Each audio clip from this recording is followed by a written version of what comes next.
time out of your busy schedule.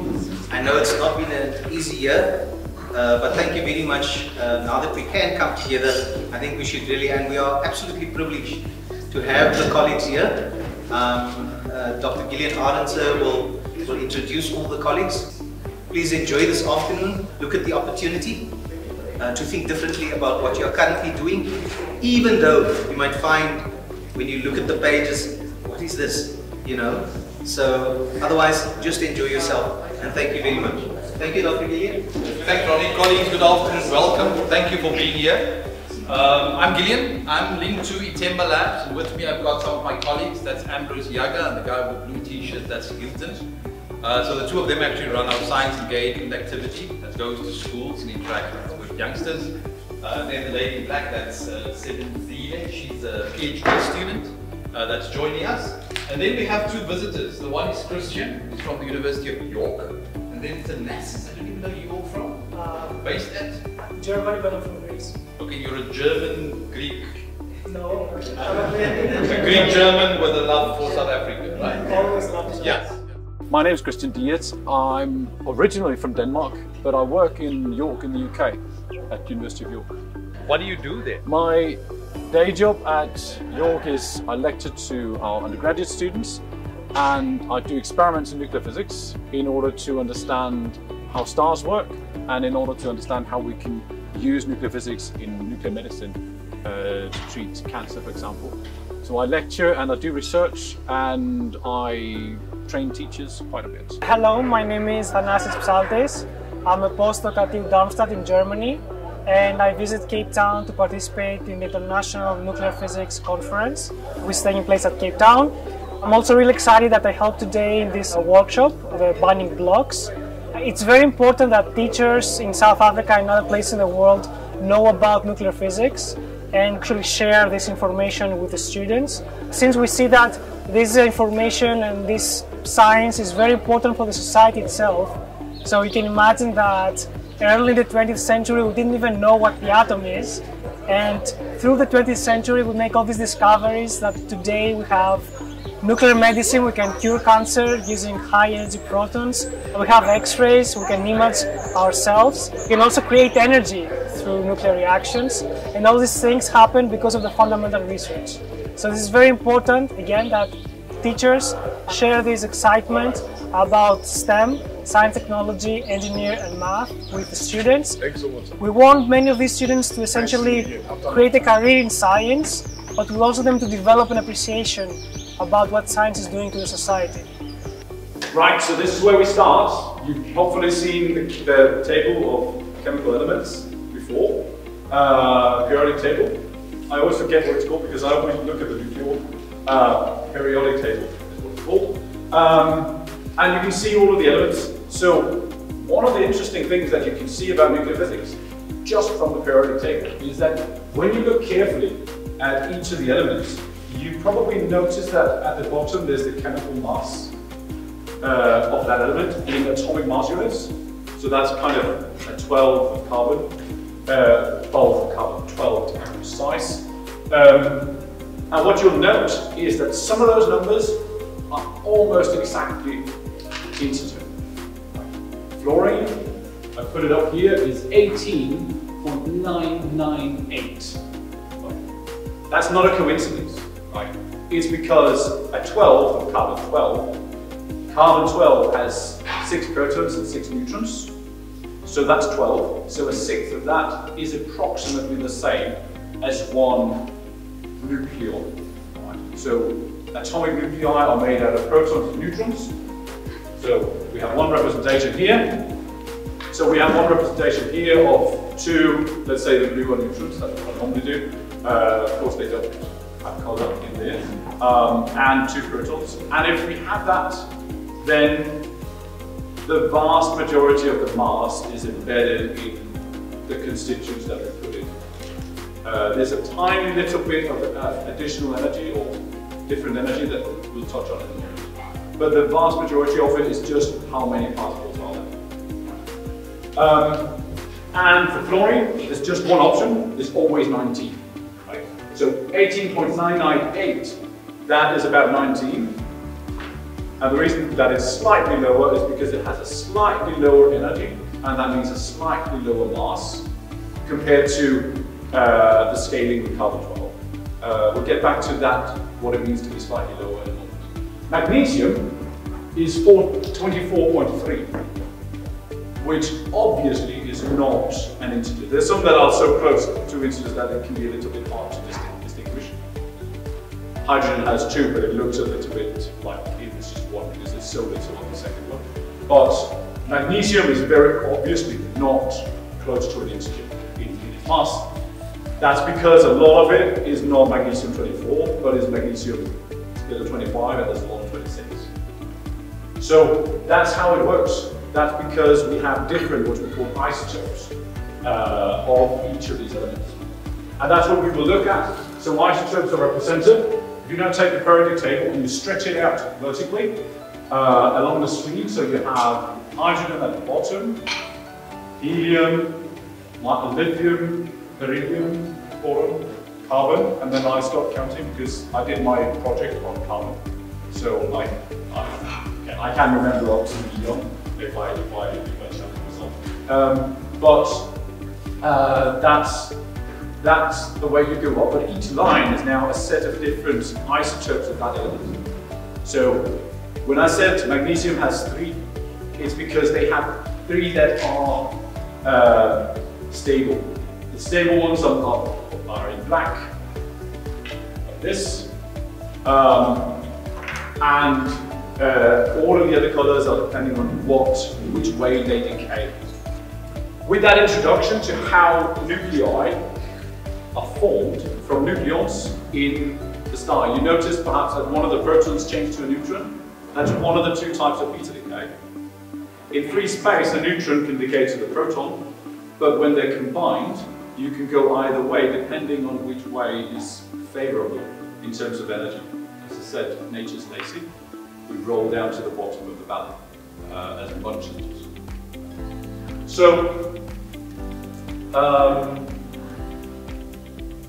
this is also shown here, where if you can see it here, they have tried to indicate the kind of different heights as different energy. That if you take a proton and a neutron and you put them together, once they bind together, the energy decreases. If you want to break them apart, you need to put energy into it. Right? You can pull them apart. The way we do that, so if I were to pull stuff apart, I pull this one off, right? And I've tied them together a little bit with Valkyrie. So I need to use a little bit of force, pull a little bit. That gives me, that requires a little bit of energy. Right? The way that nuclear physicists break this and measure the binding energy is the energy that it takes to pull it apart. One of them off is like this. Yes. Okay, what I checked it was concrete in advance. Okay, I didn't want to punch it through a plaster wall. So check that if you're in school with a plaster wall. I've done that. I didn't break the wall, but just check. Okay. But the point is, this is another way of measuring. You can measure by pulling, or you can measure by looking at how much energy have you taken out of the system when you smash it together. That's why we use accelerators in nuclear physics to try to study these constituents. You can see, you can look up that the deuterium has a mass of 2.01410 AMU. You look it up with a lot of significant figures. The helium has 4.00026. That means 2, and this of course is atomic mass units, but you can also think about it as grams. If you have 1 mole of deuterium and you have 1 mole of helium, this is what it weighs in grams. So that's how the chemist would tend to think of it, so let's just stick with that. Grams is a reasonable unit. So you can take 2 moles of hydrogen or deuterium and make it into 1 mole of helium by fusing them 2 and 2. Right? So you take 2.0141 grams and you make it into 4, you take that 2 times and you make it into 4.00026. Now you've lost some energy. Where did that go? Well, that's what the sun is emitting as energy as light. Right? It takes a little while for it to get out to the surface and so on, the heat. But that is the process that we are seeing. And therefore, if you, even a pointer. I didn't even realise that I needed it, but yes, that's great. Thank you. So, you've now got a value which is, the helium is 4.000, right? So it's actually 0.0, the 14 was times 2, so it's 0.028 grams that you get out for every gram, or kilogram if you're taking 4 kilograms of material. So you've got a little bit of mass there, but Einstein taught us that the energy is the mass times the speed of light squared, so the mass times the speed of light times the speed of light. But the speed of light is a massive number. If you take that, multiply by it twice, you get like, well, it's about 3 with 8 zeros. If you take that twice, 3 times 3 is 9, 8 zeros, and 8 zeros, that's 16 zeros, so it's 9 with 16 zeros on it. And you take that and you multiply that onto your little bit of mass. I don't care whether that little bit of mass was a gram or a kilogram, it's still going to be a huge number in joules. It's easier if it's kilogram, because then you just get kilogram, meter squared, second squared, and that's joules. So think of it in kilograms, or convert it to kilograms. But actually it means you can calculate quite easily using the moles. Using a mole, or 2 moles, you can calculate quite easily how much you get out. So I think that's really cool. You should try to do the calculation for yourself to see how much deuterium would cover, I don't know, the daily usage of electricity in South Africa. Right? I've done it for the UK where I live, and it's about 4 kilograms of deuterium for the whole country per day. Right? That's not very much. Right? Particularly when you consider that there's plenty of deuterium in the sea. It's not abundant, but it's there, and the seas are really rather big. Right? I'm just totally amazed by what you just said now. And I don't know if the audience actually realizes what you just said. Especially in the time that we find ourselves in South Africa with load shedding. Yeah. My question to you was, I was looking at why would you be doing research on the decay of particles and the energy that is available. But when you said that 4 kilograms of deuterium could produce enough energy for the entire South Africa, you actually answered my question, why are you doing this? My question now is, when will this kind of energy be available? That is a very, very good question, and right, it is technologically very challenging to make fusion work. The deuterium fusion doesn't work. It's the simplest to explain here. You have to do deuterium plus tritium.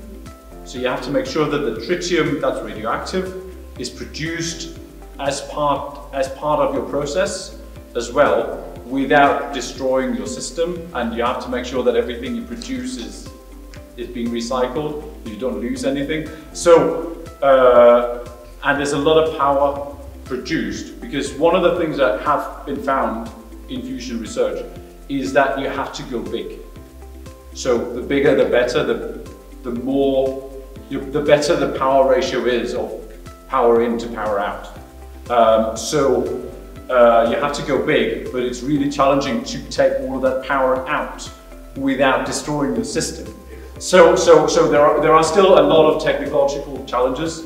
ITER as the first is being built in southern France, and they have in the facility that's pre-ITER, which is in the UK, one of those facilities, they have recently demonstrated for a short period of time a more power out than power in scenario, and which already is a big step. So it is clear to me that they are going in the right direction. I can't give any guarantees. I think the next generation facility after ITER, which is hoped to be a sort of commercial demo, is still well over 10 years out, right? ITER will be here in the coming years, but I can't say exactly how many, but certainly less than 10, I would absolutely hope.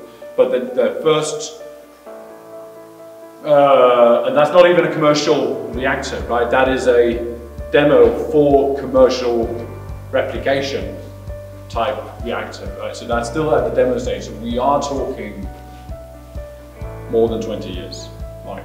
So it is not an immediate solution, right, to our challenges. This is the nuclear chart. You will all have sheets like this in front of you. It's the first part of the nuclear chart up to neon 20, and they're in different colors. I'm afraid that the height number is extremely small on our prints, so if you can't read the tiny number at the bottom of each square, we can help each other figure that out or go out in the sun and read it. On this sheet, you can see that there are squares. One square is a tower of Lego, and the height is the tiny number at the bottom of that square. So for example, this would be one that was 5 layers tall. 10 layers is more energy than 5 layers. So that is what we're trying to build. So what I would suggest we do is that we spread these out so that you have one set each. There's a small piece. This is the piece that I would ask you to build at this table. But you can see the details better on your own. This is just to tell you which part to build. And just make sure that the cut corner is in the corner, is in one of the corners, okay? Just go up here and take whatever Lego you need for the building process. And then when we're all done, we can put it all together as a nuclear chart.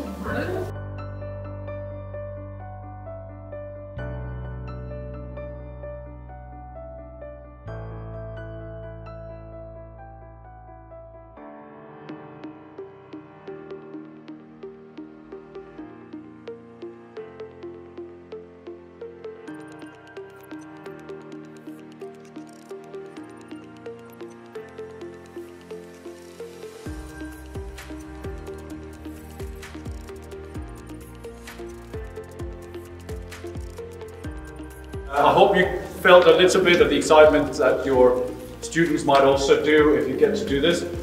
This whole thing is staying here, it's staying at Itemba. So talk to Gillian and team about it. It might be that this is the part you do if you can get your school classes out to Itemba labs, or it might be that you can persuade them to go in and do something like this, right?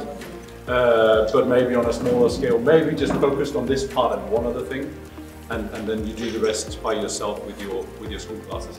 I just wanted to highlight a few things. Do I have a ball? Yeah. Okay. Thank you. One of the things that, so I said that these tower heights are basically the energy. So for those who don't teach the advanced level, that's good enough for you. If you want to know a little bit more technically, it's the energy, it's the mass excess per nucleon, it's the excess energy, but scaled to how many nucleons there are. Because obviously there is twice as much mass and therefore energy in helium as there is in deuterium, because it's got twice as many nucleons. That's not what we care about. What we care about is this tiny excess. It's these out on the fourth or so significant figure in the mass. It's those differences that we've plotted here, right? So this is just it's kind of the reverse to the binding energy. It's not exactly, but it's roughly the inverse to the reverse to the binding energy. So if you imagine this, if you just imagine the black ones here, and I've always wanted to do this with a full chart, and the full chart is about 7-8 meters long, right? This is just up to neon. The full chart I'd have to turn it a bit in order to fit it in, because it wouldn't fit. It would go past the wall over there. I'd have to turn it a bit, and then it's easy, it's nice room for the full chart, but it's way too much to carry, right? It's 100 kilo of Lego or something like that. So there was no way I was going to travel with that, right? But what you can see then is that if you imagine this band goes down, and then as you go beyond, the bottom of this is around iron, and then it gradually slopes back up again. So what that tells us is that there is least mass and therefore least energy around iron. This is why stars produce elements up to iron, and you need stellar explosions, or you need something that you need something that's quite extreme in order to go beyond iron. So actually we now know that many of those elements are produced in very energetic collisions of neutron stars that collide and merge, and so that's really nice. But the way we can most easily see that is if you put a ball up here where you've got the lightest element, the hydrogens, and you let it roll, then it will fall down, it'll roll down. Sometimes it'll get stuck there, sometimes it'll keep rolling all the way down to iron, but that's where it stops, because that's the bottom of the valley, right? So trying to get that. This one was the deuterium, right? So this was the deuterium. It's per mass, or per mass unit, per element, per nucleon, and therefore you've got 4 of these, because you've got 4 nucleons effectively, and then you've got pick out your beautiful helium from down here. So you've got 4 of these, right? So for 4 kilograms, for example, you've got 4 of these. You've got 4 of these, and the height difference is so this is the energy for 1 kilogram that you get out, right? When you do this fusion process, and these energies are massive, right? Because you can check it out, but fundamentally, the one number that I remember is that my electricity consumption for a year is roughly what you would get out of fusing the deuterium, the tiny bit of deuterium that's in 1 liter of water. So actually I've drunken half of it, so there was half my year's worth of electricity gone. But it's not gone, right, because it's still in the water, right? We could use wastewater. We've got lots and lots of water in the seas around us, right? So that's not the problem. The problem is making the fusion work. So before we move on with the game, I want to kind of summarize what we discussed in the previous hours, and I want to give you some introduction to myself, okay? So what we do in nuclear physics is that we study how the different elements in the periodic table are created, okay? So everything that you see in the everyday life is made of some substance, some elements. So for example, you have in your bones calcium, you have iron, you red blood cells, and Christian will say that iron is very stable, all these things. Alright, so all these different elements, except for the very few exceptions like hydrogen and helium, all of these different materials that we see and make all this exotic and this beauty in the world and the rest of the universe is creating stars. So the stars that we see in the night sky, they create inside their hearts the different elements that make ourselves.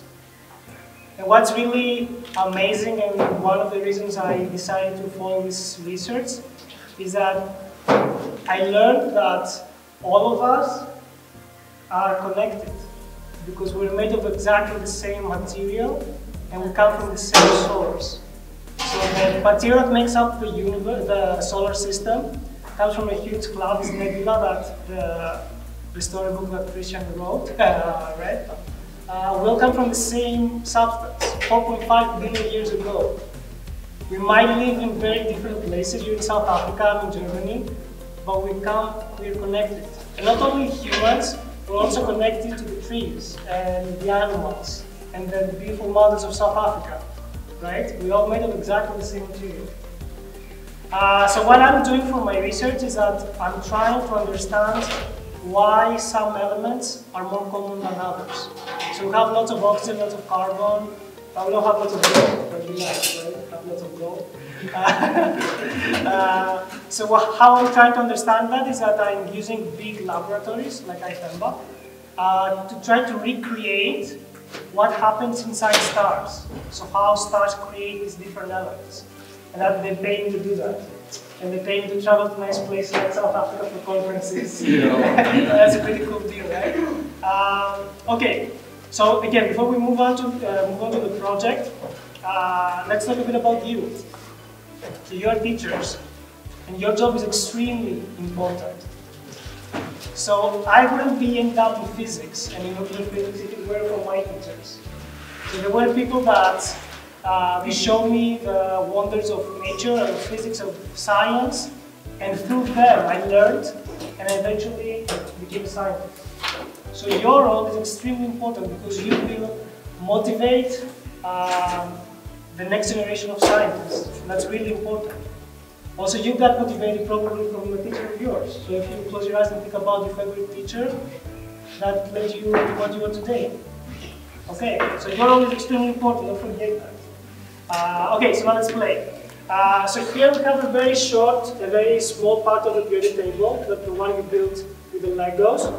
So let's try to play about it. So if I move that way, I change element. So I'm carbon, I'm nitrogen, I'm oxygen, fluorine, neon. If I keep moving up to around 100 meters, I will end up to the heaviest elements. Okay, so by moving away, I add protons to my nucleus. And the numbers you see, 12, 13, 14, essentially it's the total number of protons and neutrons. And we know that carbon has 6 protons, 7, 8, 9, 10. So if you subtract the total number from the number of protons, you get the number of neutrons. So this is 12, so 6, 12, so 6 protons, 6 neutrons. Carbon 13, 6 protons, that's 7. Okay, neon 20, 10 protons, 10 neutrons. Perfect. Oxy 16, 8. Excellent. Okay, you got it. Okay, so now we will try to see how these reactions happen in stars, in space. So what we will try to simulate is a specific kind of process that happens in very, very hot objects in space. And when I'm saying hot, I'm not saying 40 degrees, 50 degrees, 100 degrees. I'm talking about millions, and maybe billions of degrees. We're talking about extremely hot material, right? You don't find it on Earth. You kind of find it on Earth if you do experiments like the ones I'm doing, but in a huge scale, no way. So this is called the hot CNO cycle. So that probably doesn't ring any bell. So it's called CNO cycle because we use carbon, nitrogen, squares, and white are the stable isotopes. So if we're here, we can do reactions and all the other things. The white ones, these are the unstable ones, like the ones we saw in the blocks. And the different radioactive isotopes decay differently and at a different time. That's the half-life. So for example, if I'm here, let's go here. So in fluorine 17, it says that the half-life is 65 seconds, and it decays to oxygen 17. So fluorine 17 has a bit more protons than neutrons, and nature wants to have a balance in that. So that's why we move one step, so we lose one proton, and it becomes a neutron, and now we're oxygen 17. So we change an element.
to say from all of us, thank you very much.